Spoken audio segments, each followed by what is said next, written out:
ಎರಡನೆಯ ಉಪನ್ಯಾಸ ನನ್ನ ಪಾಲಿಗೆ ಬಂದ ಉಪನ್ಯಾಸ ಇದು. ಈ ಉಪನ್ಯಾಸದ ವಿಷಯ ಮಂಕುತಿಮ್ಮನ ಕಗ್ಗದಲ್ಲಿ ಥಿಯಾಸಫಿ.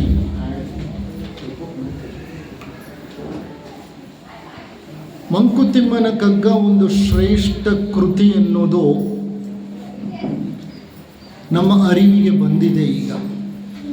ಕಾರಣ, ಮೊದಲನೇ ಉಪನ್ಯಾಸದಲ್ಲಿ ಕರ್ಮ ಸಿದ್ಧಾಂತಕ್ಕೆ ಸಂಬಂಧಪಟ್ಟ ಹಾಗೆ ಹಲವಾರು ಕಗ್ಗಗಳನ್ನು ಉಪನ್ಯಾಸಕರು ನಿಮ್ಮೊಡನೆ ಹಂಚಿಕೊಂಡರು. ಆ ಎಲ್ಲ ಕಗ್ಗಗಳು ಆಳವಾದ ಅರ್ಥವನ್ನು ಹೊಂದಿತ್ತು, ತತ್ವಭರಿತವಾಗಿತ್ತು. ಶ್ರೇಷ್ಠ ಸಾಹಿತ್ಯ ಅದು. ನೀವು ಅಧ್ಯಾತ್ಮದ ಆಳವನ್ನು ತಲುಪಬೇಕಾದರೆ ಅಧ್ಯಯನ ಬಹಳ ಮುಖ್ಯ. ಅಧ್ಯಯನಕ್ಕೆ ತಗೊಳ್ಳುವಂಥ ಗ್ರಂಥಗಳು ಬಹಳ ಮುಖ್ಯ. ಮಂಕುತಿಮ್ಮನ ಕಗ್ಗ ನಿಮ್ಮ ಪ್ರಜ್ಞೆಯನ್ನು ವಿಸ್ತರಿಸಿ ನಿಮ್ಮಲ್ಲಿ ಆಳವಾದ ಆಧ್ಯಾತ್ಮ ಪ್ರಜ್ಞೆಯನ್ನು ಉಂಟು ಮಾಡುವ, ಪ್ರೇರೇಪಿಸುವ, ನಿಮ್ಮನ್ನು ಬಡಿದೆಬ್ಬಿಸುವ ಶಕ್ತಿಯನ್ನು ಹೊಂದಿದೆ. I recommend this book very strongly. ನಾನು ಈ ಗ್ರಂಥವನ್ನು ಶಿಫಾರಸು ಮಾಡ್ತೇನೆ ನಿಮಗೆಲ್ಲ. ಯಾರ್ಯಾರಿಗೆ ಕನ್ನಡ ಬರುತ್ತೋ ದಯವಿಟ್ಟು ಕುಳಿತುಕೊಂಡು ಆಗಾಗ ಬಿಡುವಾದ ಸಮಯದಲ್ಲಿ ಒಂದೊಂದು ಕಗ್ಗವನ್ನು ತಗೊಂಡು ಅಧ್ಯಯನ ಮಾಡಿ ಸಾಕು. ಆ ಒಂದು ಕಗ್ಗವನ್ನೇ ಒಂದು ದಿವಸ ಎಲ್ಲ ಚಿಂತನೆ ನಡೆಸಿ. ಅದು ನಿಮ್ಮ ಆಂತರ್ಯದ ಮೇಲೆ ಆಳ ಪರಿಣಾಮವನ್ನು ಉಂಟು ಮಾಡುತ್ತೆ. ಈಗ ಮಂಕುತಿಮ್ಮನ ಕಗ್ಗದಲ್ಲಿ ಥಿಯಾಸಫಿ ಅನ್ನುವಂತಹ ವಿಷಯಕ್ಕೆ ಸಂಬಂಧಪಟ್ಟ ಹಾಗೆ ಕೆಲವು ಕಗ್ಗಗಳನ್ನು ನಿಮ್ಮ ಜೊತೆ ಹಂಚಿಕೊಳ್ತೇನೆ. ಮೊದಲನೆಯ ಕಗ್ಗ, ಯಾತ್ರಿಕರು ನಾವು ದಿವ್ಯ ಕ್ಷೇತ್ರವೀ ಲೋಕ. ಯಾತ್ರಿಕರು ನಾವು ದಿವ್ಯ ಕ್ಷೇತ್ರವೀ ಲೋಕ. ಸತ್ರದಲ್ಲಿ ನೇಮದಿಂದಿರಲಿ ಕೆಡೆಯುಂಟು, ರಾತ್ರಿ ಮೂರಾಯ್ತು ಹೊರಡೆನೆ ತೆರಳಿದೊಡೆ, ಪಾರುಪತ್ಯದವ ಮೆಚ್ಚುವನು Mankutimma. I will repeat it, slowly follow ಮಾಡಿ. ಒಂದು ಕಿವಿಲಿ ಕೇಳಿಸ್ಕೊಂಡು ಇನ್ನೊಂದು ಕಿವಿಲಿ ಬಿಡುವಂಥದ್ದಲ್ಲ ಇದು. ಎರಡೂ ಕಿವಿಗಳಲ್ಲಿ ಕೇಳಿಸ್ಕೊಂಡು ಮೆದುಳಿನಲ್ಲಿ, ಮನಸ್ಸಿನಲ್ಲಿ ಚಿಂತಿಸಬೇಕಾದಂತಹ, ಚಿಂತನೆಯನ್ನು ನಡೆಸಬೇಕಾದಂಥ ವಿಷಯ ಇದು. ಯಾತ್ರಿಕರು ನಾವು ದಿವ್ಯ ಕ್ಷೇತ್ರವೀ ಲೋಕ. ಸತ್ರದಲ್ಲಿ ನೇಮದಿಂದಿರಲಿ ಕೆಡೆಯುಂಟು, ರಾತ್ರಿ ಮೂರಾಯ್ತು ಹೊರಡೆನೆ ತೆರಳಿದೊಡೆ, ಪಾರುಪತ್ಯದವ ಮೆಚ್ಚುವನು ಮಂಕುತಿಮ್ಮ. ಈಗ ಇದನ್ನು ಬಿಡಿಸೋಣ. ಪ್ರತಿಯೊಂದು ಪದದ ಅರ್ಥವನ್ನು ಹುಡುಕಿ ಅರ್ಥೈಸೋಣ.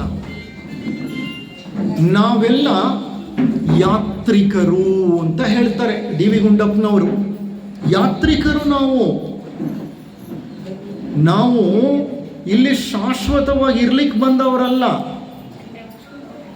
ನಮ್ಮ ಆಯಸ್ಸು ಮುಗಿಸ್ಕೊಂಡು ನಾವು ಇಲ್ಲಿಂದ ಹೋಗ್ತಾ ಇರಬೇಕು. ಹೇಗೆ ಬಂದವೋ ಹಾಗೆ ತೆರಳಬೇಕಾಗತ್ತೆ ನಾವು. ಹೇಗೆ ಬೆತ್ತಲೆಯಾಗಿ ಬಂದವೋ ಹಾಗೆ ಬೆತ್ತಲೆಯಾಗಿ ತೆರಳಬೇಕಾಗತ್ತೆ. ಅಂದರೆ ನಾವಿಲ್ಲಿ ಯಾತ್ರೆ ಮಾಡಲಿಕ್ಕೆ ಬಂದಿದ್ದೀವಿ. ನಾವೆಲ್ಲ ಯಾತ್ರಿಕರೇ. ನಮ್ಮನ್ನು ಯಾತ್ರೆ ಮಾಡಲಿಕ್ಕೆ ಕಳಿಸ್ಕೊಟ್ಟವು ಯಾರು? ಆ ಭಗವಂತ, ಆ ಪರಮಾತ್ಮ, ಆ ಪರಬ್ರಹ್ಮ. ಅವನ ಸಂಸರಣೆಯ ನಿಯಮಕ್ಕೆ ಅನುಸಾರವಾಗಿ ಆತ ಏನು ಮಾಡ್ತಾನೆ? ಆತ್ಮಗಳನ್ನು ಕಳಿಸಿಕೊಡ್ತಾನೆ.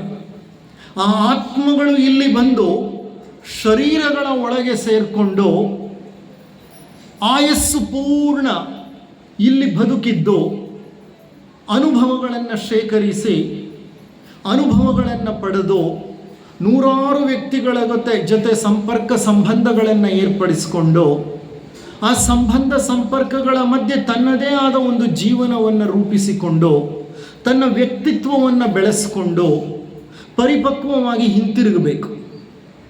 ಇದು ಯಾತ್ರೆ. ಯಾಕೆ ಯಾತ್ರೆ ಅಂದರೆ ನಾವು ಇಲ್ಲೇ ಶಾಶ್ವತವಾಗಿರ್ಲಿಕ್ಕೆ ಬಂದವರಲ್ಲ, ನಾವು ಹಿಂದಲ್ಲ ನಾಳೆ ಹಿಂತಿರುಗಿ ಹೋಗಬೇಕಾಗಿರೋದ್ರಿಂದ ಇದೊಂದು ಯಾತ್ರಾ ಸ್ಥಳ, ನಾವೆಲ್ಲ ಯಾತ್ರಿಕರು. ಈಗ ನೀವು ತಿರುಪತಿಗೆ ಯಾತ್ರೆ ಹೋಗ್ತೀರಿ, ಯಾತ್ರೆ ಹೋಗ್ಲಿಕ್ಕೆ ಮೊದಲೇ ನಿಮಗೆ ಗೊತ್ತು ಏನಕ್ಕೆ ಹೋಗ್ತಿದ್ದೀರಿ. ಯಾತ್ರೆ ಪರಮಾತ್ಮನ ದರ್ಶನ ಮಾಡಬೇಕು, ವೆಂಕಟೇಶ್ವರನ ದೇಗುಲವನ್ನು ಸೇರಬೇಕು, ಬೆಟ್ಟವನ್ನು ಹತ್ತಬೇಕು, ದೇವರ ದರ್ಶನ ಮಾಡ್ಕೋಬೇಕು, ಮುಡಿ ಕೊಡಬೇಕು, ಹಿಂತಿರುಗಿ ವಾಪಸ್ ಬರಬೇಕು. ಹೋಗೋಕ್ಕೆ ಮೊದಲೇ ನಿಮಗೆ ಗೊತ್ತು ನಾನು ಹೋಗ್ತಿದ್ದೀನಿ. ಯಾಕೆ ಅಂದರೆ ದರ್ಶನವನ್ನು ಪಡೆದು ಹಿಂತಿರುಗಿ ಬರಲಿಕ್ಕೆ ಅನ್ನೋದು ನಿಮಗೆ ಗೊತ್ತು.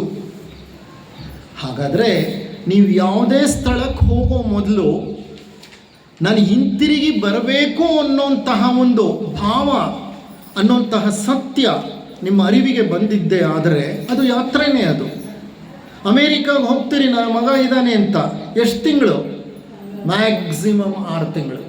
6 ತಿಂಗಳಾದಮೇಲೆ ನೀವು ಎಕ್ಸಿಟ್ ಆಗಿ ಮತ್ತೊಂದು ಸ್ಟ್ಯಾಂಪ್, ವೀಸಾ ಬೀಳಲೇಬೇಕು, ಅದು ಸ್ಟ್ಯಾಂಪ್ ಬೀಳಲೇಬೇಕು, ಇಲ್ಲಾಂದರೆ ನೀವು ಅಲ್ಲಿ ಇರ್ಲಿಕ್ಕೆ ಸಾಧ್ಯನೇ ಇಲ್ಲ. ಹೌದಾ ಅಲ್ವಾ? ದಯವಿಟ್ಟು ಮಾತನಾಡಬೇಡಿ. ಸೊ ಯಾತ್ರೆ ಇದು. ಅದಕ್ಕೆ ಡಿ ವಿ ಗುಂಡಪ್ಪನವ್ರು ಹೇಳ್ತಿದ್ದಾರೆ, ಯಾತ್ರಿಕರು ನಾವು, ದಿವ್ಯ ಕ್ಷೇತ್ರವೀ ಲೋಕ. ಇದು ದಿವ್ಯ ಕ್ಷೇತ್ರ. ದಿವ್ಯ ಅಂದರೆ ದೈವಿ ಶಕ್ತಿ ಇರುವಂಥ ಕ್ಷೇತ್ರ ಇದು. ಅಂದರೆ ಇದು ಭಗವಂತನ ಆವಾಸ ಸ್ಥಾನ.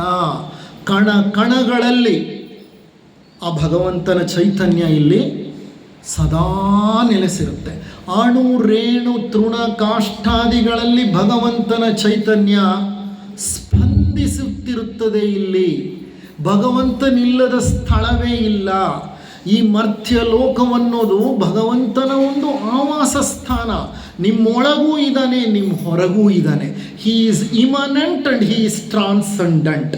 ಇಮನೆಂಟ್ ಅಂದರೆ ನಿಮ್ಮೊಳಗಿದ್ದಾನೆ, ಟ್ರಾನ್ಸೆಂಡೆಂಟ್ ಅಂದರೆ ನಿಮಗೆ ಅತೀತನಾಗೂ ಇದ್ದಾನೆ. ಆತ ಇಲ್ಲದೆ ಇರೋ ಸ್ಥಳನೇ ಇಲ್ಲ. ಹಾಗಾಗಿ ಇದೊಂದು ದಿವ್ಯ ಕ್ಷೇತ್ರ. ಯಾತ್ರಿಕರು ನಾವು ದಿವ್ಯ ಕ್ಷೇತ್ರವೀ ಲೋಕ. ದೇವರ ದರ್ಶನವನ್ನು ಪಡೆದು ಅನುಭವಗಳನ್ನು ಸಂಗ್ರಹಿಸಿ ಹಿಂತಿರುಗಲಿಕ್ಕೆ ನಾವು ಬಂದಿದ್ದೀವಿ ಇಲ್ಲಿ. ಅಂದರೆ ನಾವು ಬರಲಿಕ್ಕೆ ಮೊದಲೇ ಆ ಭಗವಂತ ನಮಗೆ ಬೇಕಾದ ಸಕಲ ಸೌಕರ್ಯಗಳನ್ನು ಈ ಭೂಮಿ ಮೇಲೆ ಸೃಷ್ಟಿ ಮಾಡಿ ನಮ್ಮನ್ನೇನು ಮಾಡಿದ್ದಾನೆ? ಕಳಿಸ್ಕೊಟ್ಟಿದ್ದಾನೆ. ಅಪ್ಪ ನೀನು ಹೋಗು, ನಿನಗೆ ಬೇಕಾಗಿರುವಂಥ ತಿಂಡಿ, ಊಟ, ಭೋಜನ, ಗಾಳಿ, ನೀರು, ಮಣ್ಣು ಎಲ್ಲ ನಿನಗೂ ನಾನು ಸೃಷ್ಟಿ ಮಾಡಿದ್ದೀನಿ.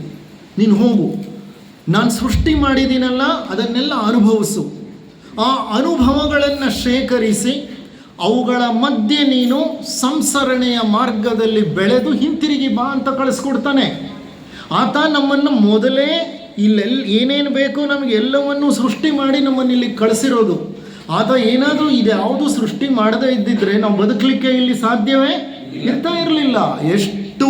ಎಷ್ಟು ಸಸ್ಯಗಳು, ಎಷ್ಟು ಪ್ರಾಣಿಗಳು, ಎಷ್ಟು ಜೀವ ಜಂತುಗಳು, ಎಷ್ಟು ಪಶುಗಳು, ಪಂಚಭೂತಗಳು, ಇದನ್ನೆಲ್ಲ ಸೃಷ್ಟಿ ಮಾಡಿದ ಮೇಲೆ ಮನುಷ್ಯನನ್ನು ಸೃಷ್ಟಿ ಮಾಡಿ ಕಳಿಸ್ಕೊಟ್ಟ. ಅಂದರೆ ಅರ್ಥ ಏನು, ಆತನ ಲೆಕ್ಕಾಚಾರ ಏನು? ನೀನು ಹೋಗಲು ಕಷ್ಟಪಡು, ದುಃಖ ಪಡು, ನರಳು ಅಂತ ಅಲ್ಲ ಆತ ಕಳಿಸಿರೋದು. ನಾನು ಸೃಷ್ಟಿಸಿರುವ ಈ ಸೃಷ್ಟಿಯಲ್ಲಿ ನೀನು ಅನುಭವಿಸು. ಆದರೆ ಅನುಭವಿಸುವಾಗ ನಿನ್ನ ಇಂದ್ರಿಯಗಳು ಆ ಅನುಭವಗಳ ಮಧ್ಯೆ ಅರಳಬೇಕೇ ಹೊರತು ಅನುಭವಗಳ ಮಧ್ಯೆ ಕೆರಳಬಾರದು. ಬಹಳ ಮುಖ್ಯ ಅದು. ನಿನಗೇನು ಬೇಕೆಲ್ಲ ಇಟ್ಟಿದ್ದೀನಿ, ರೆಡಿ ಮಾಡಿ ಇಟ್ಟಿದ್ದೀನಿ. ಹೋಗು, ನಿನಗೆ ಬೇಕಾದ ಹಣ್ಣುಗಳನ್ನು ತಿನ್ನು, ನಿನಗೆ ಬೇಕಾದಂತಹ ಧಾನ್ಯಗಳನ್ನು ಅಡುಗೆ ಮಾಡ್ಕೊಂಡು ತಿನ್ನು, ಖುಷಿಯಾಗಿರೋ. ಆದರೆ ಅವು ನಿನ್ನನ್ನು ಕೆರಳಿಸಬಾರ್ದು. ಅವು ನಿನ್ನ ಇಂದ್ರಿಯಗಳನ್ನೇನು ಮಾಡಬೇಕು? ಅರಳಿಸ್ಬೇಕು. ಅಂದರೆ ಅರ್ಥ ಇನ್ನೂ ಬೇಕು, ಮತ್ತು ಬೇಕು, ಇನ್ನಷ್ಟು ಬೇಕು, ಮಗದಷ್ಟು ಬೇಕು. ಆ ರೀತಿ ಚಪಲ ಬೆಳೆಸ್ಕೋಬೇಡ. ಪ್ರತಿಯೊಂದನ್ನು ಸಂತೋಷವಾಗಿ ಸ್ವೀಕರಿಸು, ಅನುಭವಿಸು. ಇಂದ್ರಿಯಗಳನ್ನು ಕೆರಳಲಿಕ್ಕೆ ಬಿಡಬೇಡ, ಇಂದ್ರಿಯಗಳನ್ನು ಅರಳಲಿಕ್ಕೆ ಬಿಡು. ಅದಕ್ಕೆ ಅವರೇನು ಹೇಳ್ತಾರೆ? ಸತ್ರದಲ್ಲಿ ನೇಮದಿಂದಿರಲಿ ಕೆಡೆಯುಂಟು. ಸತ್ರ ಅಂದರೆ ಛತ್ರ ಅಂತ. ನಿನಗೆ ಛತ್ರ ತಯಾರು ಮಾಡಿಕೊಟ್ಟಿದ್ದೀನಪ್ಪ, ಆ ಛತ್ರದಲ್ಲಿ ನಿನಗೇನೇನು ಬೇಕು ಎಲ್ಲ ಸಿಕ್ಕುತ್ತೆ. ಆದರೆ ನೇಮದಿಂದಿರಲಿ ಕೆಡೆಯುಂಟು. ನೇಮ ಅಂದರೆ ನಿಯಮ, ನಿಯಮಬದ್ಧವಾಗಿರಬೇಕು. ನಿಯಮಬದ್ಧವಾಗಿರಬೇಕು ಅಂತಂದರೆ ಧಾರ್ಮಿಕ ಜೀವನವನ್ನು ನಡೆಸಬೇಕು. ಯಾವುದರ ಬಗ್ಗೆನೂ ವಿಪರೀತ ವ್ಯಾಮೋಹಗಳನ್ನು ಬೆಳೆಸ್ಕೋಬಾರ್ದು, ವ್ಯಸನಗಳನ್ನು ಬೆಳೆಸ್ಕೋಬಾರ್ದು, ವಾಂಛೆಗಳನ್ನು ಸೃಷ್ಟಿ ಮಾಡ್ಕೋಬಾರ್ದು, ಆಶೆ ಬಯಕೆಗಳ ಮಡುವಿನಲ್ಲಿ ಓಲಾಡಬಾರ್ದು, ತೇಲಾಡಬಾರ್ದು. ಅನುಭವಿಸು, ಅನುಭವಿಸಿದ್ರೂ ಅನುಭವಿಸದಂತೆ ಡಿಟ್ಯಾಚ್ಮೆಂಟ್, ವೈರಾಗ್ಯ ಭಾವದಲ್ಲಿರು ಅಂತ ಅರ್ಥ. ಮಾಡುವಂತಿರಬೇಕು, ಮಾಡದಂತಿರಬೇಕು. ಮಾಡುವ ಮಾಟದಲ್ಲಿ ತಾನಿಲ್ಲದಂತಿರಬೇಕು. ಒಂದು ವಚನ ಎಷ್ಟು ಚೆನ್ನಾಗಿದೆ ನೋಡಿ. ಮಾಡುವಂತಿರಬೇಕು, ಮಾಡದಂತಿರಬೇಕು. ಮಾಡುವ ಮಾಟದಲ್ಲಿ ತಾನು ಇಲ್ಲದಂತಿರಬೇಕು. ಏನೇನು ಬೇಕೋ ಎಲ್ಲ ಮಾಡು, ಆದರೆ ಅಹಂಕಾರ ಬೆಳೆಸ್ಕೋಬೇಡ. ನಾನೇ ಮಾಡಿದೆ, ಅದು ನಿಯಮ. ಅದಕ್ಕೆ ಅವ್ರು ಹೇಳ್ತಾ ಇದ್ದಾರೆ, ಸತ್ರದಲ್ಲಿ ನೇಮದಿಂದಿರಲಿ ಕೆಡೆಯುಂಟು. ನೀವು ಧರ್ಮಛತ್ರಕ್ಕೆ ಹೋಗ್ತೀರಿ. ಈಗ ಹಿಂದಿನ ಕಾಲದಲ್ಲಿ ಇದ್ದದ್ದು ಹಾಗೇನೆ. ಡಿ ವಿ ಗುಂಡಪ್ಪನವರು ಇದನ್ನು ಬರೆದದ್ದು 1943ರಲ್ಲಿ ಇದನ್ನು ಬಿಡುಗಡೆ ಮಾಡಿದ್ದು. 1943ನೇ ಇಸ್ವಿ ಅಂದರೆ ನಮಗಿನ್ನ ಸ್ವಾತಂತ್ರ್ಯನೂ ಬಂದಿರಲಿಲ್ಲ. ಆಗ ಬೆಂಗಳೂರಿಗೆ ಯಾರಾದರೂ ಬಂತು ಅಂತಂದರೆ ಸುತ್ತಮುತ್ತಲು ಊರುಗಳಿಂದ ಕೋಲಾರ, ಮುಳುಬಾಗಿಲು, ಚಿಂತಾಮಣಿ, ಮಾಲೂರು ಈ ಕಡೆಯಿಂದ ಏನೋ ಸರ್ಕಾರಿ ಕೆಲಸಗಳಿಗೆ ಬಂದರೆ ಅಲ್ಲಿ ಬೆಂಗಳೂರಿಗೆ ಏನು ಮಾಡ್ತಿದ್ರು, ಅಲ್ಲೇ ಒಂದೆರಡು ಧರ್ಮಛತ್ರಗಳಿತ್ತು. ಯಾವುದ ಧರ್ಮಛತ್ರಗಳು? ತೋಟದಪ್ಪನ ಛತ್ರ ಒಂದು, ಪೂರ್ಣಯ್ಯನ ಛತ್ರ ಒಂದು. ಈ ಎರಡು ಛತ್ರದಲ್ಲಿ ಜನ ಏನು ಮಾಡ್ತಿದ್ರು? ಧರ್ಮಛತ್ರದಲ್ಲೇ ನೆಲೆಸ್ತಿದ್ರು. ಓಕೆ, ಅವರಿಗೆ ಅದು ಧರ್ಮಛತ್ರ ಆಗಿರೋದ್ರಿಂದ ಅವ್ರು ಉಳ್ಕೊಳ್ಳಿಕ್ಕೆ ಬಿಡ್ತಿದ್ರು. ಎಷ್ಟು ದಿವಸ? 3 ದಿವಸ ಅಷ್ಟೇ. ಆ 3 ದಿವಸದಲ್ಲಿ ಅವ್ರು ಬೆಂಗಳೂರಿಗೆ ಏನಕ್ಕೆ ಬಂದಿದ್ದಾರೋ ಆ ಕೆಲಸ ಮುಗಿಸ್ಕೊಂಡು ಏನು ಮಾಡ್ಬೇಕು? ಅವರು ವಾಪಸ್ ತಮ್ಮೂರಿಗೆ ಹೊರಟು ಬಿಡಬೇಕು. ಅಂದರೆ ಸತ್ರದಲ್ಲಿ ನೇಮದಿಂದಿರಲಿ ಕೆಡೆಯುಂಟು. ಆ ಧರ್ಮಛತ್ರದಲ್ಲಿ ನನಗಿಷ್ಟ ಬಂದಾಗ ನಾನು ಬರ್ತೀನಿ, ನೀವು ತಿಂಡಿ ಬಡಿಸಿ, ನಾನು ಇಷ್ಟ ಬಂದಾಗ ಬರ್ತೀನಿ, ನೀವು ಊಟ ಬಡಿಸಿ ಅನ್ನಂಗಿಲ್ಲ.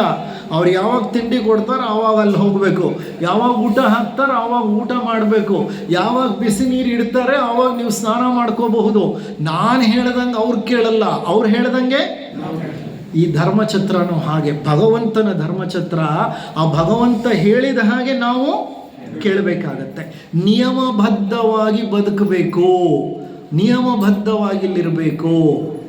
ಧರ್ಮಛತ್ರದಲ್ಲಿ ರಾತ್ರಿ 3 ಆಯಿತು ಹೊರಡೇನೆ ತೆರಳಿದೊಡೆ.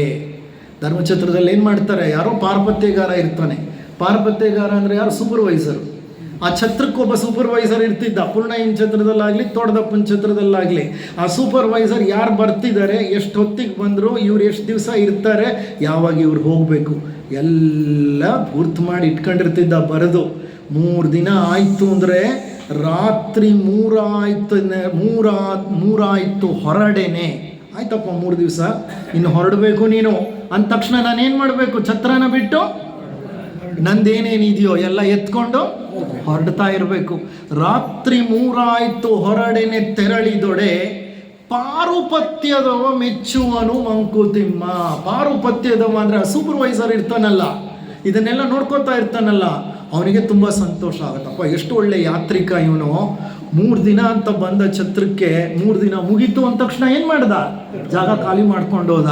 ಈ 3 ದಿನ ಯಾವ ಗಲಾಟೆ ಮಾಡಲಿಲ್ಲ, ಯಾವ ಗಲೀಜು ಮಾಡಲಿಲ್ಲ, ಯಾವುದೇ ದೊಂಬಿ ಇಲ್ಲ, ಯಾವುದೇ ಗಲಾಟೆ ಇಲ್ಲ. ನಾವು ಹಾಗೆ ಬದುಕಬೇಕು. ಇದು ಅಷ್ಟೇ. ಈ ಮರ್ತ್ಯ ಲೋಕವೂ ಅಂತ ಒಂದು ಧರ್ಮಛತ್ರ, ಭಗವಂತ ಕಟ್ಟಿದ ಧರ್ಮಛತ್ರ. ಅದು ಪೂರ್ಣಯ್ಯ ಕಟ್ಟಿದ್ದು, ಅದು ತೋಟದಪ್ಪ ಕಟ್ಟಿದ್ದು ಅಂತಂದರೆ ಈ ಪೂರ್ತಿ ಮರ್ತ್ಯ ಲೋಕ ಯಾರು ಕಟ್ಟಿದ ಛತ್ರ ಇದು? ಭಗವಂತ ಪರಮಾತ್ಮ ಕಟ್ಟಿದ ಛತ್ರ. ಪರಮಾತ್ಮ ನೋಡ್ತಾ ಇದ್ದಾನೆ. ನಮ್ಮ ಆಯಸ್ಸು ಮುಗಿದ ತಕ್ಷಣ ನಾವೇನು ಮಾಡಬೇಕು? ಹಿಂತಿರುಗಿ ಹೋಗ್ತಾ ಇರಬೇಕು. ಅಂದರೆ ನಾವೆಲ್ಲ ಯಾತ್ರಿಕರು, ಯಾತ್ರೆ ಮಾಡಲಿಕ್ಕೆ ಬಂದಿದ್ದೀವಿ. ಆ ಭಗವಂತನ ಧರ್ಮಛತ್ರದಲ್ಲಿ ನಾವು ಉಳ್ಕೊಂಡಿದ್ದೀವಿ. ಸಮಸ್ಯೆ ಏನಂದರೆ ನಾವು ಆ ರೀತಿ ಅರ್ಥನೇ ಮಾಡ್ಕೊಳ್ಳಲ್ಲ. ನಮಗೆ ನಾವು ಯಾತ್ರಿಕರು ಅನ್ನೋ ಭಾವನೆ ಇರಲ್ಲ. ನಾವಿಲ್ಲಿ ಶಾಶ್ವತವಾಗಿ ಜಾಂಡ ಊರ್ಲಿಕ್ಕೆ ಬಂದಿದ್ದೀವಿ ಅಂತ ತಿಳ್ಕೊತೀವಿ. ಮನೆಗಳ ಮೇಲೆ ಮನೆಗಳು ಕಟ್ತೀವಿ, ಹೊಲಗಳ ಮೇಲೆ ಹೊಲಗಳು ತಗೋತೀವಿ, ಗದ್ದೆಗಳ ಮೇಲೆ ಗದ್ದೆಗಳು ತಗೋತೀವಿ. ಹೌದಾ ಇಲ್ವಾ? ಆಸ್ತಿ ಮಾಡ್ತೀವಿ, ಪಾಸ್ತಿ ಮಾಡ್ತೀವಿ, ಬಿರುದು ಬಾವಲಿಗಳನ್ನು ತಗೊಳ್ತೀವಿ. ಇನ್ನೆಷ್ಟೋ ವರ್ಷ ನಾನು ಇಲ್ಲೇ ಬದುಕಿ ಬಾಳ್ತೀನಿ ಅನ್ನೋಂಥ ಭಾವದಲ್ಲಿ ನೆಲೆಸಿರ್ತೀನಿ. ನಾನು ಯಾತ್ರಿಕ ಅನ್ನೋದನ್ನು ನಾನು ಮರ್ತೇ ಹೋಗ್ತೀನಿ. ದಾಸರು ಒಂದು ಕಡೆ ತಮ್ಮ ಪದಗಳಲ್ಲಿ ಹೇಳ್ತಾರೆ, ದಾಸರ ಪದ, ಅಲ್ಲಿರುವುದು ನಮ್ಮೆಲ್ಲರ ಮನೆ, ಇಲ್ಲಿರುವುದು ಸುಮ್ಮನೆ. ಇಲ್ಲಿರುವುದು ಸುಮ್ಮನೆ, ಅಲ್ಲಿರುವುದು ನಮ್ಮೆಲ್ಲರ ಮನೆ. ಆ ಮನೆಯಿಂದ ನಾವು ಈ ಮನೆಗೆ ಬಂದಿದ್ದೀವಿ. ಏನಕ್ಕೆ? ಸುಮ್ಮನೆ ಇರಲಿಕ್ಕೆ. ಆದರೆ ನಾವು ಸುಮ್ಮನೆ ಇದ್ದೀವ? ಇಲ್ಲ. ನಾವೇನು ಮಾಡ್ತೀವಿ? ಎಲ್ಲ ಬೇಕು ನಮಗೆ. ಸಂಬಂಧಗಳು, ಸಂಪರ್ಕಗಳು, ಅನುಬಂಧಗಳು, ಮನೆ, ಮಠ, ಆಸ್ತಿ ಪಾಸ್ತಿ, ಕೀರ್ತಿ, ಗೌರವ, ಬಿರುದು, ಬಾವಲಿ, ವಸ್ತ್ರ, ವೇಷ ಎಲ್ಲ ಬೇಕು. ಜೀವನ ಎಲ್ಲ ಇವುಗಳನ್ನು ಸಂಪಾದಿಸಲಿಕ್ಕೆ ಒದ್ದಾಡ್ತೀವಿ. ಕೊನೆಗೆ ಹೋಗುವಾಗ ಯಾವ ವಸ್ತ್ರವೂ ಇಲ್ಲ, ಯಾವ ವೇಷವೂ ಇಲ್ಲ, ಯಾವ ಬಿರುದೂ ಇಲ್ಲ, ಯಾವ ಬಾವಲಿಯೂ ಇಲ್ಲ, ಯಾವ ಮನೆಯೂ ಇಲ್ಲ, ಯಾವ ಮಠನೂ ಇಲ್ಲ, ಯಾವ ಹೆಂಡತಿನೂ ಇಲ್ಲ, ಮಕ್ಕಳೂ ಇಲ್ಲ. ಕೊನೆಗೆ ನನ್ನ ಶರೀರನೂ ನನ್ನ ಜೊತೆ ಇಲ್ಲ. ಯಾಕೆಂದರೆ ಶರೀರನೂ ಬಿಟ್ಟು ಹೊಟ್ಟೋಗ್ತು. ಯಾವ್ಯಾವುದನ್ನು ಹೊತ್ಕೊಂಡು ಹೋಗೋಕ್ಕಾಗಲ್ವೋ ಅದನ್ನೆಲ್ಲ ಏನು ಮಾಡ್ತೀನಿ ನಾನು? ಸಂಪಾದಿಸ್ಲಿಕ್ಕೆ ಜೀವನ ಎಲ್ಲ ತೇಯ್ತೀನಿ. ಕೊನೆಗೆ ಸಾಯೋವಾಗ ಎಷ್ಟೆಷ್ಟೋ ಹೊಡೆದಾಡಿ ಕಷ್ಟಪಟ್ಟು ಸಂಪಾದಿಸಿದ್ದನ್ನೆಲ್ಲ ಏನು ಮಾಡ್ತೇನೆ? ಇಲ್ಲೇ ಬಿಟ್ಟು ಹೊರಟೇ ಹೋಗ್ತಾನೆ. ಆ ಹೊರಡೋ ಗಳಿಗೆಯಲ್ಲೂ ನಮಗೆ ಏನು ಕೇಳ್ತಾರೆ ಕೊನೆಯಲ್ಲಿ ಮನೆಯವರು? ನಿನ್ನ ಕೊನೆ ಆಸೆ ಏನು? ಇವ್ ನನಗೆ ಪಾಯಸ ಸೇಮಿಯಾ ಪಾಯಸ ಬೇಕು ಅಂದರೆ ತಕ್ಷಣ ಸೇಮಿಯಾ ಪಾಯಸ ಮಾಡಿಕೊಡ್ತಾರೆ. ಕೊನೆಯಲ್ಲೂ ಇರ್ತದೆ ಅವನಿಗೆ ನನ್ನ ಏನು ಹೊತ್ಕೊಳ್ಳೋಕ್ಕಾಗಲ್ಲ ಅನ್ನೋ ಅರಿವು ಕೊನೆಗೂ ಬರೋದಿಲ್ಲ. ಹೌದಾ ಅಲ್ವಾ? ವೈ ಅಂದರೆ because we think we have come to settle here. We have come to settle here. Settle ಅಂದರೆ ಗೊತ್ತಲ್ಲ ನಿಮಗೆ ಪದ? ಯಾವುದಾದ್ರೂ ಹುಡುಗನ ಕೇಳಿ, ಸರ್ ನಾನು ಸೆಟ್ಲ್ ಆಗ್ಬೇಕು ಸರ್. ಏನೋ ಸೆಟ್ಲ್ ಆಗ್ತೀಯ ನೀನು? ಇನ್ನೂ SSLC ಓದ್ತಿದ್ಯಾ? ಇಲ್ಲ ಸರ್ ನಾನು SSLC ಓದಿ PUC ಸೇರಿಬಿಡ್ತೀನಿ ಸರ್, ಸೆಟ್ಲ್ ಆಗಿಬಿಡ್ತೀನಿ. ಏನೋ PUCಗೆ ಹೋಗ್ತಾನೆ ಅವನು. PUC ಓದ್ತಿದೆಯಲ್ಲೋ, ಸೆಟ್ಲ್ ಆಗಿದೆಯನ್ನೋ ನೀನು? ಇಲ್ಲ ಸರ್ ನಮ್ಗೆ ಒಳ್ಳೆ ಮೆಡಿಕಲ್ ಸೀಟ್ ಸಿಕ್ಬಿಡ್ಲಿ ಸರ್, ನಾನು ಸೆಟ್ಲ್ ಆಗಿಬಿಡ್ತೀನಿ ಸರ್. ಸರಿ ಮೆಡಿಕಲ್ ಸೀಟ್ ಸಿಕ್ತು, ಸೆಟ್ಲ್ ಆದೇನೋ ಸರ್, MBBS ಮುಗೀಲಿ ಸರ್, ಆಮೇಲೆ ನಾನು ಸೆಟ್ಲ್ ಆಗಿಬಿಡ್ತೀನಿ, ಕೆಲ್ಸಕ್ಕೆ ಸೇರ್ಕೊಂಡ್ಬಿಡ್ತೀನಿ ಸರ್. MBBS ಮುಗೀತು, ಏನೋ ಸೆಟ್ಲ್ ಆದೇನೋ ಸರ್. ಏನು ಸರ್ MBBS ಇಟ್ಕೊಂಡು ಯಾರು ಸರ್ ಗೌರವ ಕೊಡ್ತಾರೆ? ನಾನು MD-MS ಮಾಡಬೇಕು ಸರ್. ಅದು MD-MS ಮಾಡೋ ತನಕ ಸೆಟ್ಲ್ ಆಗೋಕ್ಕಾಗಲ್ಲ ಸರ್. ಸರಿ ಸೆಟ್ಲ್ ಆದೇನೋ, MD ಆಯಿತು. ಇಲ್ಲ ಸರ್ ಫೆಲೋಶಿಪ್ ಮಾಡ್ಬೇಕು ಸರ್, ನಮ್ಮ ಮನೇಲಿ ಬೇರೆ ನಮ್ಮ ಅಪ್ಪ ಅಮ್ಮ ಸಿಕ್ಕಾಪಟ್ಟೆ ಗಲಾಟೆ ಮಾಡ್ತಿದ್ದಾರೆ, ಮದುವೆ ಆಗು ಅಂತ. ನಾನು ಎಲ್ಲಿ ಸರ್? ನೀವೇ ಹೇಳಿ ಸರ್ ನಮ್ಮ ಅಪ್ಪ ಅಮ್ಮಂಗೆ. ನಾನು ಇನ್ನೂ ಫೆಲೋಶಿಪ್ ಮುಗಿಸೋ ತನಕ ಮದುವೆ ಆಗಲ್ಲ ಸರ್. ಸರಿ ಫೆಲೋಶಿಪ್ ಮುಗೀತು, ಏನಪ್ಪ ಸೆಟ್ಲ್ ಆದ್ಯಾ ನೀನು?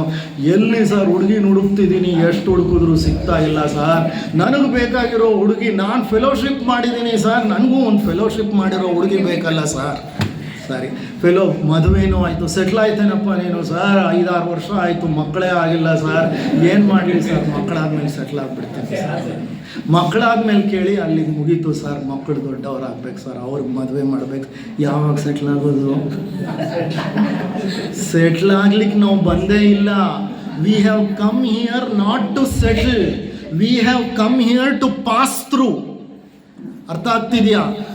ಪಾಸ್ ಥ್ರೂ ಅಂದರೆ ನಾವು ಇಲ್ಲಿ ಹಾದು ಹೋಗ್ಲಿಕ್ಕೆ ಬಂದಿದ್ದೀವಿ. ಹಾದು ಹೋಗ್ಲಿಕ್ಕೆ ಬಂದಿರೋ ರಸ್ತೆಯಲ್ಲಿ ನಾನೊಂದು ಮಹಲ್ ಕಟ್ಟಿ ಕುಳಿತುಕೋತೀನಿ ಅಂತ ಪ್ರಯತ್ನ ಪಡ್ತಿದ್ದೀನಿ.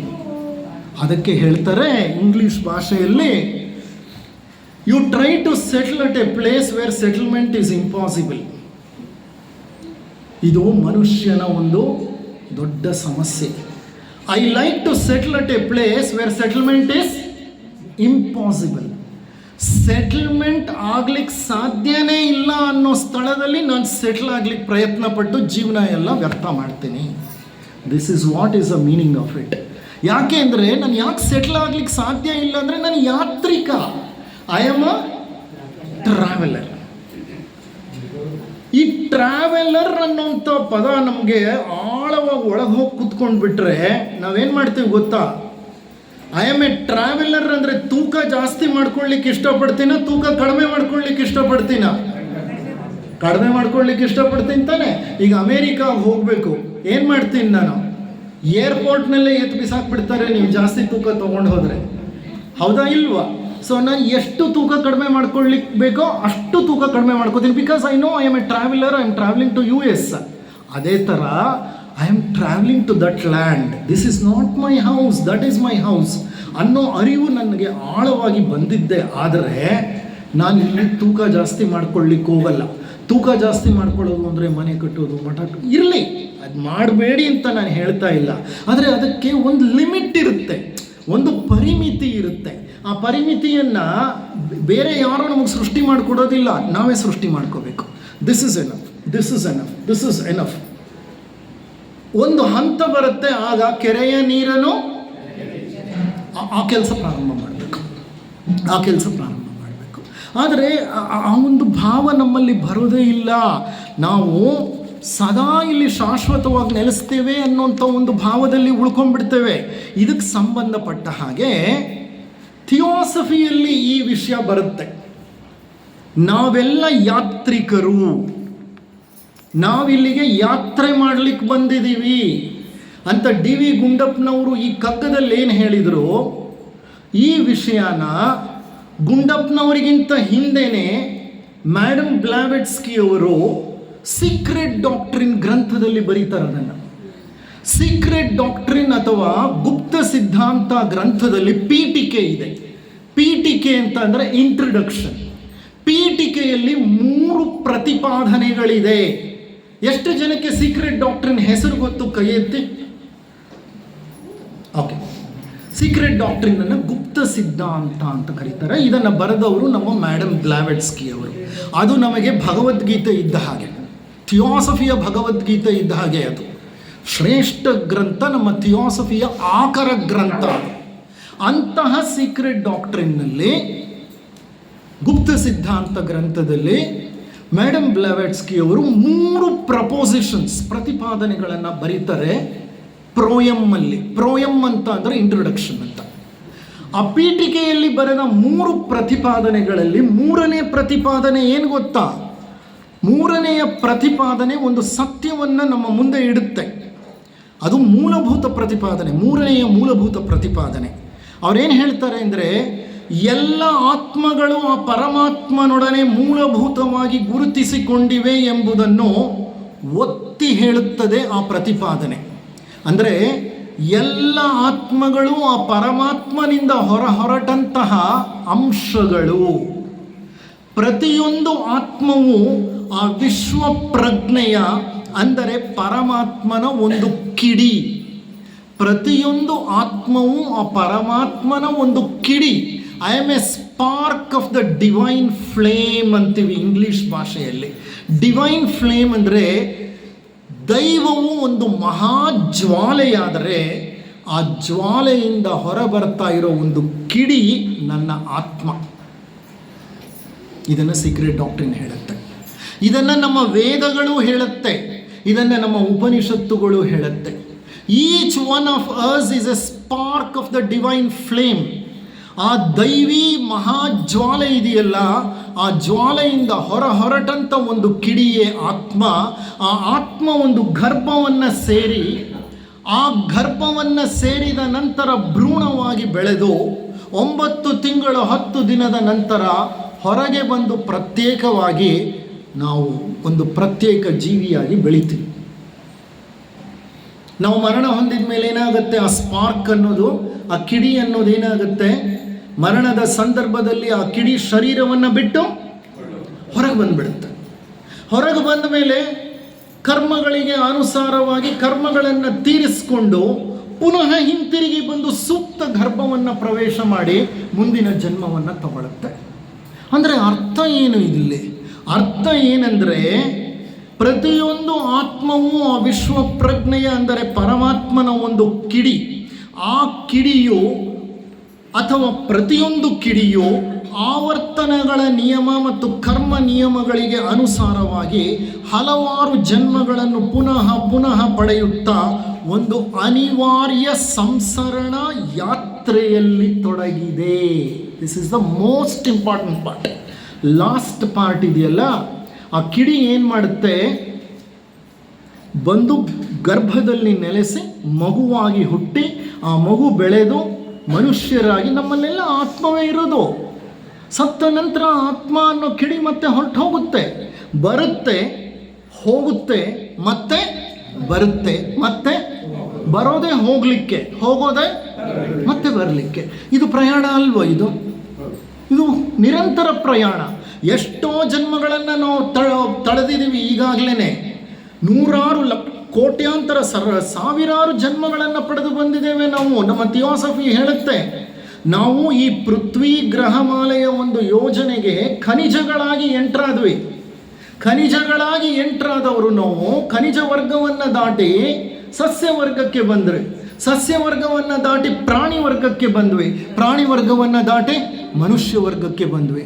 ಎಷ್ಟೋ ಜನ್ಮಗಳನ್ನು ಪಡೆದಿದ್ದೇವೆ, ಸಾವಿರಾರು, ಲಕ್ಷಾಂತರ, ಕೋಟ್ಯಾಂತರ. ಕಾರಣ 4 ಕಲ್ಪಗಳ ಕಾಲ ನಡೆದಿರುವಂತಹ ಸಂಸರಣೆ ಇದು. ನಾವು ಇವತ್ತು ಮನುಷ್ಯರಾಗಿ ಈ ಭೂಲೋಕದಲ್ಲಿ, ಈ ಪೃಥ್ವಿಯ ಮೇಲೆ, ಈ ಒಂದು ಜನ್ಮದಲ್ಲಿ, ಈ ಸ್ಥಳದಲ್ಲಿ ನೆರೆದಿದ್ದೀವಿ, ಹುಟ್ಟಿ ಬದುಕಿ ಬಾಳ್ತಾ ಇದ್ದೀವಿ ನಾವು.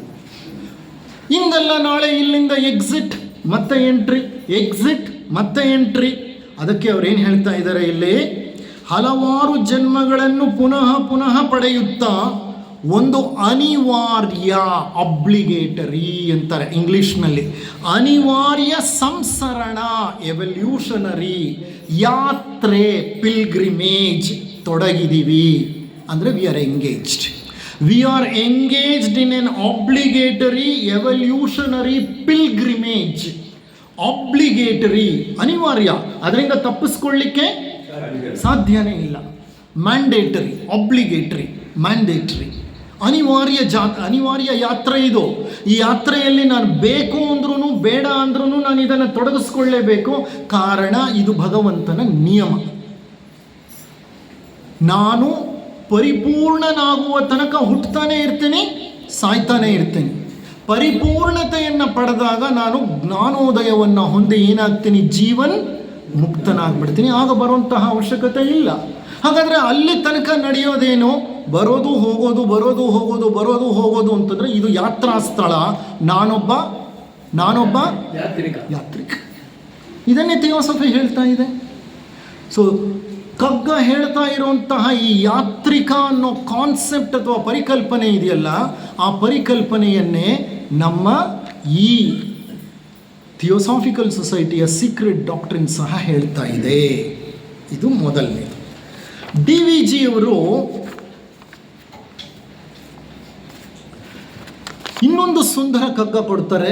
ಅಲ್ಲಿ ಸಹ ಥಿಯಾಸಫಿಗೆ ಬಹಳ ಹತ್ತಿರ ಬರ್ತಾರೆ ಅವ್ರು ಹೇಳ್ತಾರೆ, ನಭದ ಬಯಲೊಳ ಅನಂತ, ನಭದ ಬಯಲೊಳ ಅನಂತ, ಮನದ ಗುಹೆಯೊಳ ಅನಂತ, ಉಭಯದ ನಡುವೆ ಸಾಧ್ಯಂತ ಜೀವಕತೆ, ವಿಭುವೊಬ್ಬನಿ ಗಾಳಿ ಬುಡ್ಡೆಗಳ ನೂದುವನು, ಹಬೆಗುಳ್ಳೆಯೋ ಸೃಷ್ಟಿ ಮಂಕುತಿಮ್ಮ.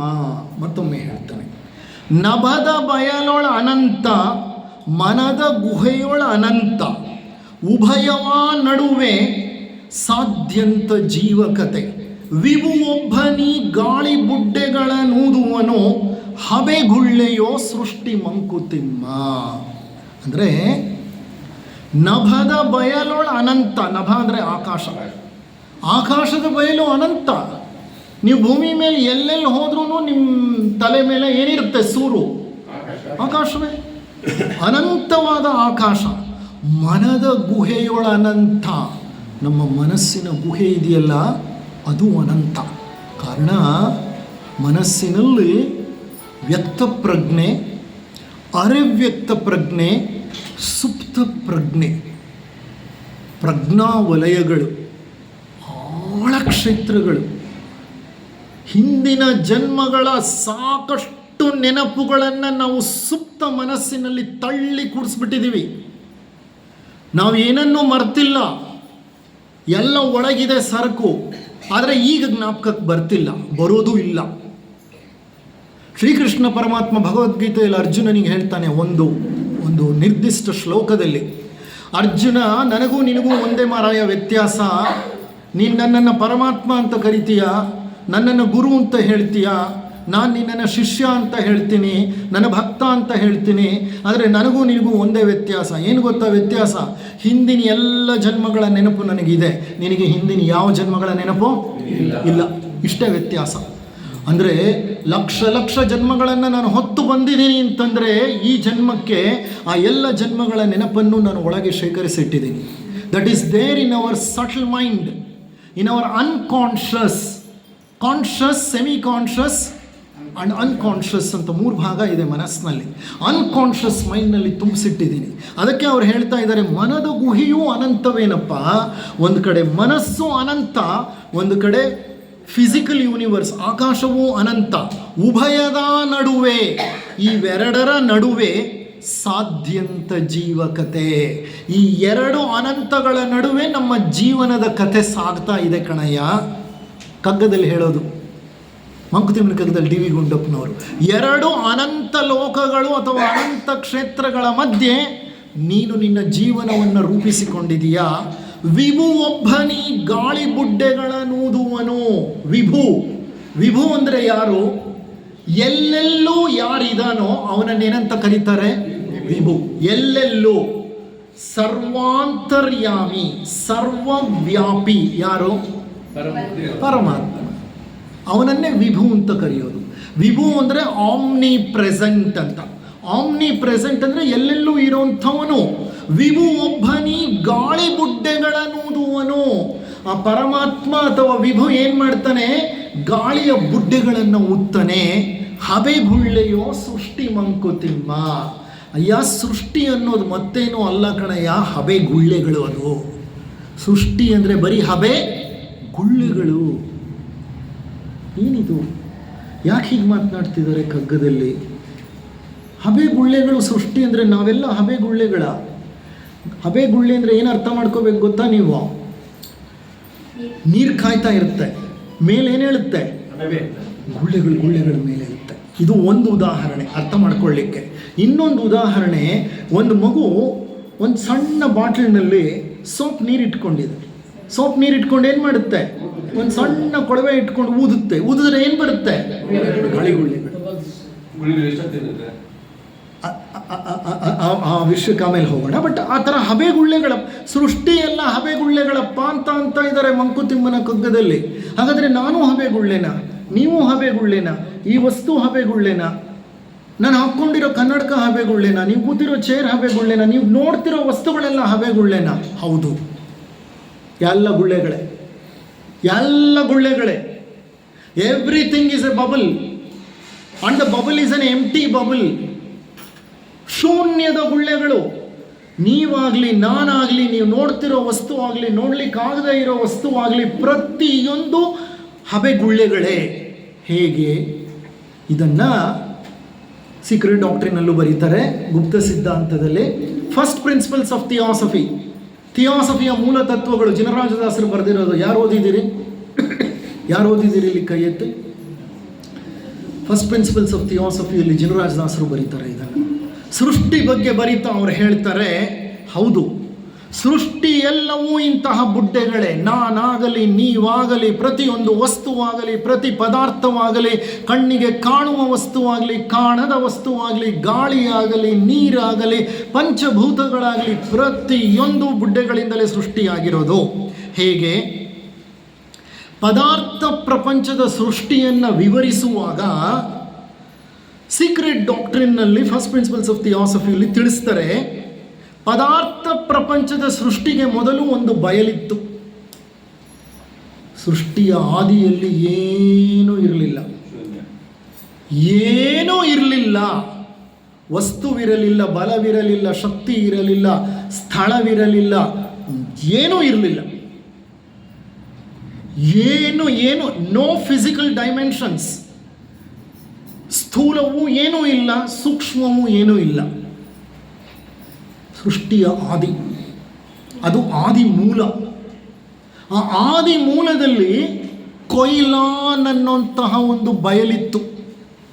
ಕೊಯ್ಲಾನ್ ಸೀಕ್ರೆಟ್ ಡಾಕ್ಟ್ರಿನ್ ಹೇಳುತ್ತೆ. ಆ ಕೊಯ್ಲಾನ್ ಅನ್ನೋದು ಅತಿ ಅತಿ ಅತಿ ಅತಿ ಅತಿ ಸೂಕ್ಷ್ಮವಾದಂತಹ ಒಂದು ದೈವಿ ತತ್ವದಿಂದ ಮಾಡಲ್ಪಟ್ಟಿತ್ತು. ಕೊಯ್ಲಾನ್, ಪ್ಲೀಸ್ ಹೆಸರು ಜ್ಞಾಪಕ ಇಟ್ಕೊಳ್ಳಿ. ಇದು ಸೀಕ್ರೆಟ್ ಡಾಕ್ಟ್ರಿನಲ್ಲಿ ಮಾತ್ರ ಬರುತ್ತೆ. ಇನ್ನೆಲ್ಲೂ ಕೊಯ್ಲಾನ್ ಅನ್ನೋ ಪದನ ಬಳಸ ಇಲ್ಲ. ಕೆಲವು ಬೌದ್ಧ ಗ್ರಂಥಗಳಲ್ಲಿ ಬರುತ್ತೆ.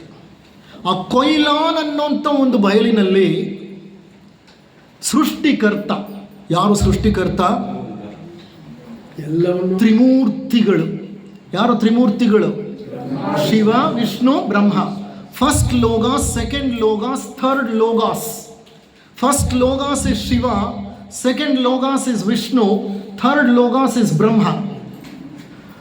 ಈ ತ್ರಿಮೂರ್ತಿಗಳಲ್ಲಿ ಸೃಷ್ಟಿಯನ್ನು ಮಾಡಿದಂಥವನು ಯಾರು? ಶಿವ ಅನ್ಮ್ಯಾನಿಫೆಸ್ಟ್, ಅದಕ್ಕೆ ಅವನು ನಿರಾಕಾರ.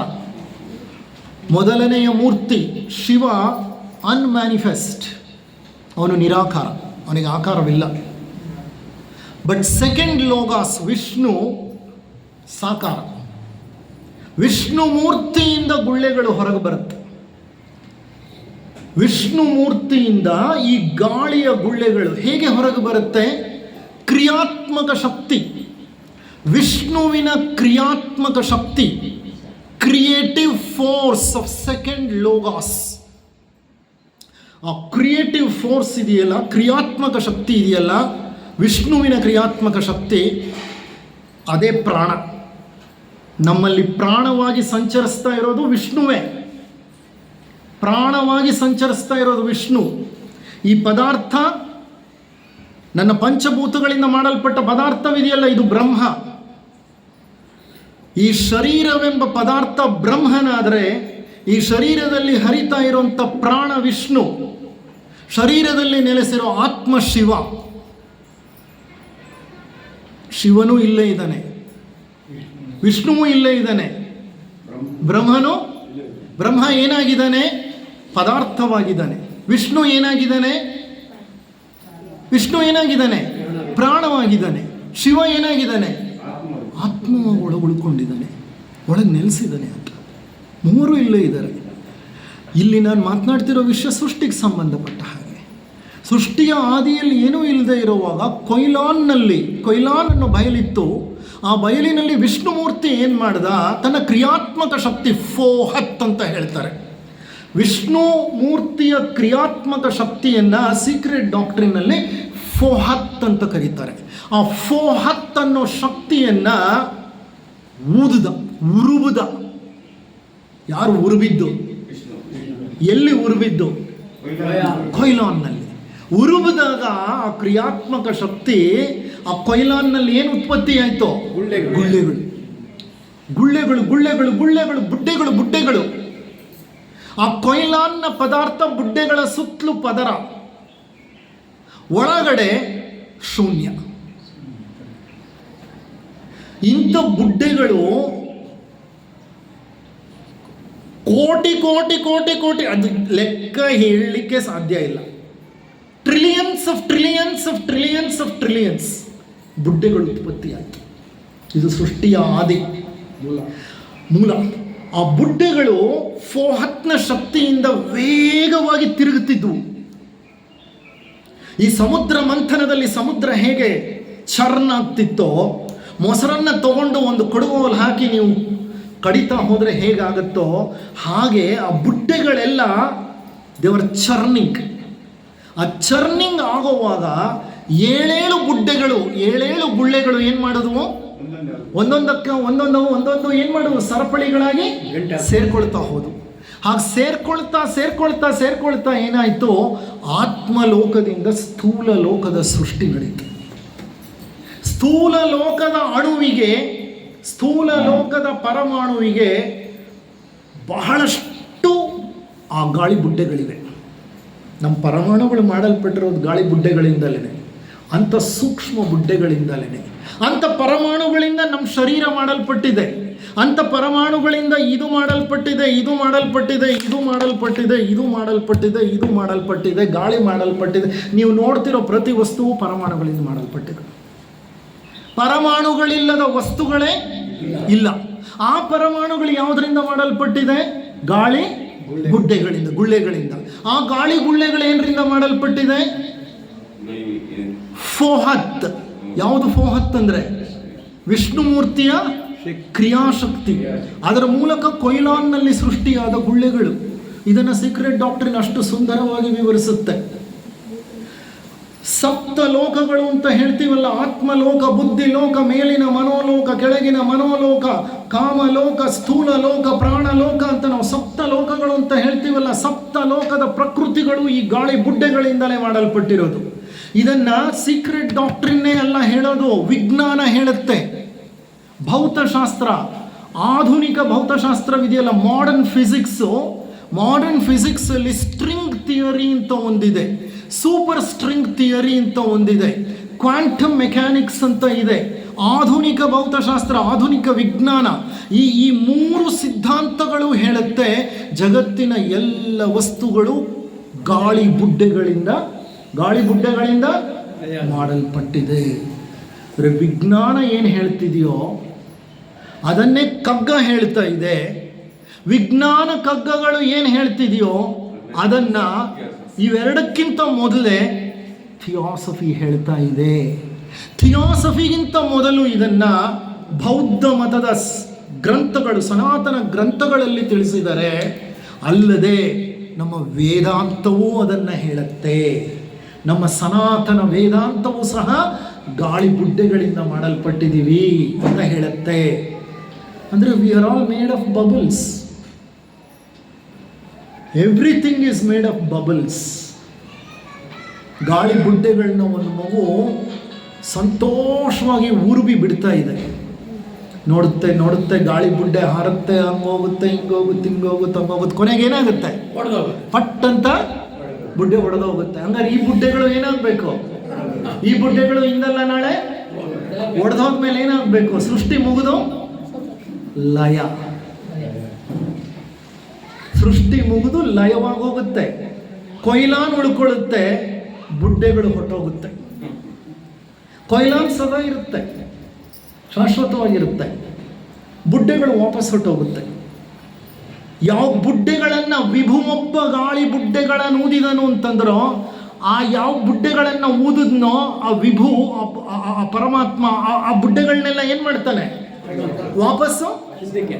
ಇದನ್ನ ಭಗವದ್ಗೀತೆಯ 7ನೇ ಅಧ್ಯಾಯದಲ್ಲಿ ಶ್ರೀಕೃಷ್ಣ ಪರಮಾತ್ಮ ಒಂದು ಶ್ಲೋಕದಲ್ಲಿ ಬಹಳ ಸುಂದರವಾಗಿ ಹೇಳ್ತಾನೆ. ಏನಂತ ಹೇಳ್ತಾನೆ ಅಂತಂದರೆ, ಏತದ್ಯೋನಿನಿ ಭೂತಾನಿ ಸರ್ವಾನಿತ್ಯುಪಧಾರಯ ಅಹಂ ಕೃತ್ಸಂಸ್ಯ ಜಗತಾಃ ಪ್ರಭವಾಃ ಪ್ರಳಯಾಂತಥಾ. ಅಂದರೆ ಸರ್ವವೂ ಸೃಷ್ಟಿಯ ಆದಿಯಲ್ಲಿ ನನ್ನಿಂದ ಹೊರಟಿದೆ, ಸೃಷ್ಟಿಯ ಅಂತ್ಯಕ್ಕೆ ಸರ್ವವೂ ನನ್ನನ್ನು ಬಂದು ಮತ್ತೆ ಸೇರುತ್ತದೆ. ಪ್ರಳಯಾಂತಥ, ಪ್ರಳಯದ ಸಂದರ್ಭದಲ್ಲಿ ಎಲ್ಲವೂ ಮತ್ತೆ ನನ್ನನ್ನು ಹಿಂತಿರುಗಿ ಬಂದು ಸೇರಿಬಿಡುತ್ತೆ. ನೋಡಿ, ಈಗ ಕಗ್ಗ ತಗೊಂಡ್ರೂ ಇದೇ ಹೇಳ್ತಾ ಇದ್ದಾರೆ, ಭಗವದ್ಗೀತೆ ತಗೊಂಡ್ರೂ ಇದೇ ಹೇಳುತ್ತೆ, ವಿಜ್ಞಾನ ತಗೊಂಡ್ರೂ ಅದೇ ಹೇಳುತ್ತೆ. ಅಂದರೆ ಇದರಲ್ಲಿ ಸತ್ಯ ಇರಲೇಬೇಕು ತಾನೆ? ಖಂಡಿತ ಸತ್ಯ ಅಡಗಿರಬೇಕು ತಾನೆ? ಈಗ ಸಮಸ್ಯೆ ಏನಂದರೆ, ನಮಗೆ ಈ ಕಡೆ ನಮಗೆ ವಿಜ್ಞಾನವೂ ಬರಲ್ಲ, ಆ ಕಡೆ ಆಧ್ಯಾತ್ಮವೂ ತಿಳಿದಿಲ್ಲ, ಇನ್ನೊಂದು ಕಡೆ ವೇದಾಂತವೂ ಗೊತ್ತಿಲ್ಲ, ಮತ್ತೊಂದು ಕಡೆ ಸಾಮಾನ್ಯ ಜ್ಞಾನವೂ ಇಲ್ಲ, ಒಂದು ಕಡೆ ಕುಳಿತುಕೊಂಡು ಚಿಂತನೆಯನ್ನು ನಡೆಸಿ ಅರ್ಥ ಮಾಡ್ಕೊಳ್ಳೋ ಶಕ್ತಿನೂ ಇಲ್ಲ, ಗ್ರಂಥಗಳು ಕೊಟ್ಟರು ಕೈನಲ್ಲಿ ಇಟ್ಕೊಂಡು ಓದಲ್ಲ. ಆವಾಗ ಜ್ಞಾನ ಎಲ್ಲಿಂದ ಬರಬೇಕು? ಜ್ಞಾನ ಬೆಳೆಯದೆ ಪರಿಪಕ್ವತೆ, ಪೂರ್ಣತೆ ಎಲ್ಲಿಂದ ಬರಬೇಕು? ನಹಿ ಜ್ಞಾನೇನ ಸದೃಶಂ ಪವಿತ್ರಮಿಹ ವಿದ್ಯತೆ ತತ್ಸ್ವಯಂ ಯೋಗ ಸಂಸಿದ್ಧ ಕಾಲೇನಾತ್ಮನಿ ವಿಂಧತಿ. ಭಗವದ್ಗೀತೆಯಲ್ಲಿ ಶ್ರೀಕೃಷ್ಣ ಹೇಳ್ತಾನೆ, ನಹಿ ಜ್ಞಾನೇನ ಸದೃಶಂ ಪವಿತ್ರಮಿಹ ವಿದ್ಯತೆ. ಜ್ಞಾನವೇ ಅತ್ಯಂತ ಉನ್ನತವಾದಂತಹ ಒಂದು ಸಿದ್ಧಿಯಪ್ಪ. ಜ್ಞಾನವಿಲ್ಲದೆ ನೀನು ಏನನ್ನು ಪಡಿಲಿಕ್ಕೆ ಸಾಧ್ಯವಿಲ್ಲ. It is a ultimate frontier. ನಿನ್ನನ್ನು ನೀನು ಗೆಲ್ಲಬೇಕಂದ್ರೆ ನೀನು ಜ್ಞಾನವನ್ನು ಪಡಿಬೇಕು, ಜ್ಞಾನವನ್ನು ಹೊಂದಬೇಕು, ಜ್ಞಾನವನ್ನು ಸಂಗ್ರಹಿಸಬೇಕು. ನೋಡಿ, ಈಗ ಈ ಕಗ್ಗ ನಿಮಗೆ ಆಳವಾಗಿ ಅರ್ಥ ಆಗಬೇಕಂದ್ರೆ ನಿಮಗೆ ಥಿಯಾಸಫಿ ಒಂದು ಕಡೆ ಗೊತ್ತಿರಬೇಕು, ವೇದಾಂತ ಒಂದು ಕಡೆ ಗೊತ್ತಿರಬೇಕು, ವಿಜ್ಞಾನದ ಆಳದ ಪರಿಚಯ ಇರಬೇಕು, ಕಾಮನ್ ಸೆನ್ಸ್ ಇರಬೇಕು, ಚಿಂತನಾ ಶಕ್ತಿ ಇರಬೇಕು, ತತ್ವಶಾಸ್ತ್ರ ಸ್ವಲ್ಪ ತಿಳಿದಿರಬೇಕು. ಆಗೇನಾಗತ್ತೆ ಅಂದರೆ ಈ ಕಗ್ಗದ ಅರ್ಥ ಆಳವಾಗಿ ಹೋಗ್ಬಿಡುತ್ತೆ. ನೀವು ಯಾವುದೋ ಹಂತಕ್ಕೆ ಹೋಗಿ ಇದನ್ನು ಅರ್ಥ ಮಾಡ್ಕೋತೀರಿ. Are you following me? ಅರ್ಥ ಆಗ್ತಿದೆಯಾ ನಿಮಗೆ? ಅರ್ಥ ಆಗ್ತಿದೆಯಾ ಇಲ್ವಾ? ಜಗತ್ತೆಲ್ಲ ಏನರಿಂದ ಮಾಡಲ್ಪಟ್ಟಿರೋದು? ಗಾಳಿಯ. ಯಾರ ಗಾಳಿಯ ಗುಳ್ಳೆಗಳನ್ನು ಊದ್ದವನು? ವಿಷ್ಣು ಪರಮಾತ್ಮ. ವಿಷ್ಣು ಸೆಕೆಂಡ್ ಲೋಗಾಸ್. ಎಲ್ಲಿ ಊದ್ದ ಅದನ್ನ? ಯಾವುದ್ರಲ್ಲಿ ಊದ್ದ? ಕೊಯ್ಲಾನ್. ಕೊಯ್ಲಾನ್ ಅಂದ್ರೆ ಏನು? ಸೃಷ್ಟಿಯ ಆದಿಯಲ್ಲಿದ್ದಂಥ ಒಂದು ಬಯಲು. ಅದು ಊದಿದ್ದೇ ಪದಾರ್ಥ ಪ್ರಪಂಚ ಸೃಷ್ಟಿಯಾಗೋಯ್ತು. ಆ ಪದಾರ್ಥಗಳಿಂದ ಎಲ್ಲ ಸೃಷ್ಟಿ ಮುಂದುವರೆದು ಬಿಡ್ತು. ಸೃಷ್ಟಿಯ ಅಂತ್ಯದಲ್ಲಿ ಈ ಗಾಳಿ ಬುಡ್ಡೆಗಳೆಲ್ಲ ಏನಾಗ್ತವೆ? ಮತ್ತೆ ಹಿಂತಿರುಗಿ ಹೋಗಿ ಯಾರನ್ನ ಸೇರುತ್ತೆ? ವಿಷ್ಣು ಪರಮಾತ್ಮನನ್ನೇ. ಅದನ್ನು ಫೋಹತ್ ಅಂತ ಕರೀತಾರೆ. ನೋಡಿ, ಇಲ್ಲಿ ಸಹ ಕಗ್ಗಕ್ಕೂ ನಮ್ಮ ಗೀತೆಗೂ ಅಲ್ಲ, ಕಗ್ಗಕ್ಕೂ ಮತ್ತೆ ನಮ್ಮ ಥಿಯಾಸಫಿಗೂ ಸಾಮ್ಯವಿದೆ. ಕಗ್ಗದಲ್ಲಿ ಹೇಗೆ ಥಿಯಾಸಫಿ ಅಡಕವಾಗಿದೆ. ಅವರಿಗೆ ಡಿ ವಿ ಗುಂಡಪ್ಪನವರಿಗೆ ಥಿಯಾಸಫಿ ಸಾಹಿತ್ಯವನ್ನು ಅವರು ನಮ್ಮ ಹಾಗೆ ಔಪಚಾರಿಕವಾಗಿ ಗ್ರಂಥಗಳನ್ನು ಓದದೇ ಇರಬಹುದು, ಆದರೆ ಸತ್ಯ ಸತ್ಯವೇ. ಸತ್ಯ ಬೇರೆ ಆಗಲಿಕ್ಕೆ ಸಾಧ್ಯನೇ ಇಲ್ಲ. ಹಾಗಾಗಿ ನೀವು ಹುಡುಕದಂಗೆಲ್ಲ ಕಗ್ಗದಲ್ಲಿ ಥಿಯಾಸಫಿ ಸಿಕ್ಕತ್ತೆ. ನಾನು 2 ಕಗ್ಗಗಳನ್ನು ಸಾವಕಾಶವಾಗಿ ವಿಸ್ತಾರವಾಗಿ ತಗೊಂಡು ಹೇಳಿದ್ದೀನಿ. ಮೊದಲನೇ ಕಗ್ಗ ನಮ್ಮನ್ನೇನಂತ ಪರಿಗಣಿಸುತ್ತೆ? ನಾನೊಬ್ಬ ಯಾತ್ರಿಕ. ಅದನ್ನು ಸೀಕ್ರೆಟ್ ಡಾಕ್ಟ್ರಿನ್ನಲ್ಲಿ ಯಾವ ಪ್ರತಿಪಾದನೆ ಅದನ್ನು ಹೇಳುತ್ತೆ? 3ನೇ ಪ್ರತಿಪಾದನೆ ಅದನ್ನೇ ಹೇಳುತ್ತೆ. 2ನೇ ಕಗ್ಗ ನಾನು ತಗೊಂಡಿದ್ದು ಯಾವುದು? ವಿಭು ಒಬ್ಬ ಗಾಳಿ ಬುಡ್ಡೆಗಳನ್ನು ಊದುವನು. ಇದನ್ನು ಸೀಕ್ರೆಟ್ ಡಾಕ್ಟ್ರಿನಲ್ಲಿ ಏನಂತ ಹೇಳ್ತಾರೆ? Second logos will blow the bubbles into koilon. ಕೊಯ್ಲಾನ್ನಲ್ಲಿ ಸೆಕೆಂಡ್ ಲೋಗಾಸ್ನ ಕ್ರಿಯೇಟಿವ್ ಫೋರ್ಸ್ ಎಂಟರ್ ಆಗಿ ಬಬಲ್ಗಳಾಗತ್ತೆ ಅಂತ ಹೇಳ್ತಾರೆ. ಇಲ್ಲಿಗೆ ನಾನು ಒಂದು 6-7 ಕಗ್ಗಗಳು ಇಟ್ಕೊಂಡು ಬಂದಿದ್ದೆ. ಆದರೆ ನಿಮ್ಮ ಹಂತಕ್ಕೆ ತಲುಪಬೇಕಂದ್ರೆ ನಾನು ವಿಸ್ತಾರವಾಗಿ ಅದನ್ನು ಹೇಳಬೇಕು. ಜಸ್ಟ್ ಸೂಪರ್ಫಿಷಿಯಲಿ ಹೇಳ್ಕೊಂಡು ಹೋದರೆ ಅರ್ಥ ಆಗೋದಿಲ್ಲ. ಹಾಗಾಗಿ ನಾನು ಬಹಳ ವಿವರಣಾತ್ಮಕವಾಗಿ ತಿಳಿಸಿದ್ದೇನೆ. 2 ಕಗ್ಗಗಳಲ್ಲಿ ಅಡಕವಾಗಿ ಗುಪ್ತವಾಗಿ ಇಟ್ಟಿರುವಂಥ ಥಿಯಾಸಫಿಯ ಆ ಸತ್ಯಗಳನ್ನು ನಿಮ್ಮ ಮುಂದೆ ನಾನು ವಿಸ್ತರಿಸಿ ಹೇಳುವ ಪ್ರಯತ್ನವನ್ನು ಮಾಡಿದ್ದೇನೆ. ಇಲ್ಲಿಗೆ ಈ ಉಪನ್ಯಾಸವನ್ನು ಮುಕ್ತಾಯ ಮಾಡೋಣ. ಇಲ್ಲಿಗೆ ಇಂದಿನ ವ್ಯಾಸಂಗಗೋಷ್ಠಿಯ ಒಂದು ಕೊನೆಯ ಹಂತ, ಸಮಾರೋಪ. ಒಂದು just 5 minutes or 3 minutes I will take. ಈಗ ಪ್ರಾಸ್ತಾವ 1:30 ಆಯಿತು. 2 ಗಂಟೆ ತನಕ ಕೊಟ್ಟಿಲ್ಲ, 1:30 ತನಕ. ಒಂದು 5 ನಿಮಿಷ ಸಮಾರೋಪ. ಓಕೆ. ಈಗ ಪ್ರಾಸ್ತಾವಿಕ, ಮೊದಲನೇ ಉಪನ್ಯಾಸ, 2ನೇ ಉಪನ್ಯಾಸ, ಇಷ್ಟನ್ನು ನೀವು ಆಲಿಸಿದಿರಿ.